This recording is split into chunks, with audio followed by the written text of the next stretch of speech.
हरे कृष्णा। युधिष्ठिर महाराज भगवान श्री कृष्ण से एकादशी का महात्म्य सुन आनंद विभोर हो रहे हैं। जय एकादशी के महात्म्य को सुनने के बाद वे कहते हैं, माधव, फाल्गुन मास में कृष्ण पक्ष की एकादशी का क्या महात्म्य है, आपसे मैं जानना चाहता हूँ। अतः कृपया करके इसके विषय में जो कथा है वो मुझे सुनाइए। इस पर भगवान श्री कृष्ण कहते हैं कि फाल्गुन मास के कृष्ण पक्ष की एकादशी को विजया एकादशी कहते हैं। इस एकादशी का व्रत करने वाला सदा विजयी रहता है।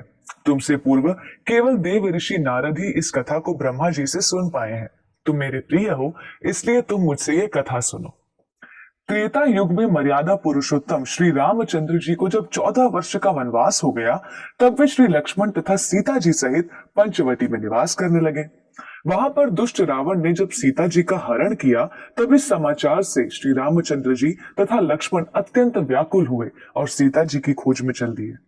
जटायु द्वारा सीता मैया का पता जानकर श्री रामचंद्र जी अपनी वानर सेना के साथ लंका पर आक्रमण की तैयारी करने लगे, परंतु सागर के जल जीवों से भरे दुर्गम मार्ग से होकर लंका पहुंचना प्रश्न बनकर खड़ा था। भगवान श्री राम इस अवतार में मर्यादा पुरुषोत्तम के रूप में दुनिया के समक्ष उदाहरण प्रस्तुत करना चाहते थे, अतः आम मानव की भांति चिंतित हो गए। जब उन्हें सागर पार जाने का कोई मार्ग नहीं मिल रहा था, तब उन्होंने लक्ष्मण से पूछा कि हे लक्ष्मण, इस सागर को पार करने का मुझे कोई उपाय नहीं सूझ रहा है। अगर तुम्हारे पास कोई उपाय है तो बताओ। श्री रामचंद्र जी की बात सुनकर लक्ष्मण बोले, प्रभु, आपसे तो कोई भी बात छिपी नहीं है। आप स्वयं सर्व सामर्थ्यवान हैं। फिर भी मैं कहूंगा, यहाँ से आधा योजन दूर परम ज्ञानी वक्दालभ्य मुनि का निवास है। हमें उनसे ही इसका हल पूछना चाहिए।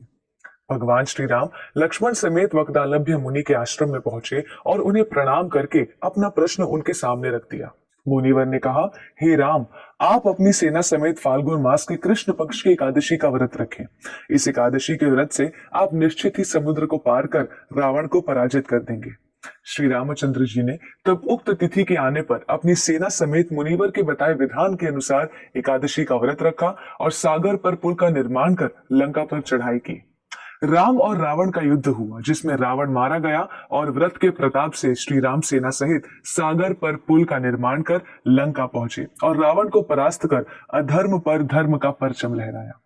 श्री ब्रह्मा जी ने नारद जी से कहा कि हे पुत्र, जो कोई इस व्रत के महात्म्य को पढ़ता या सुनता है उसको वाजपेयी यज्ञ का पुण्य मिलता है। जय श्री कृष्णा, जय श्री राधे।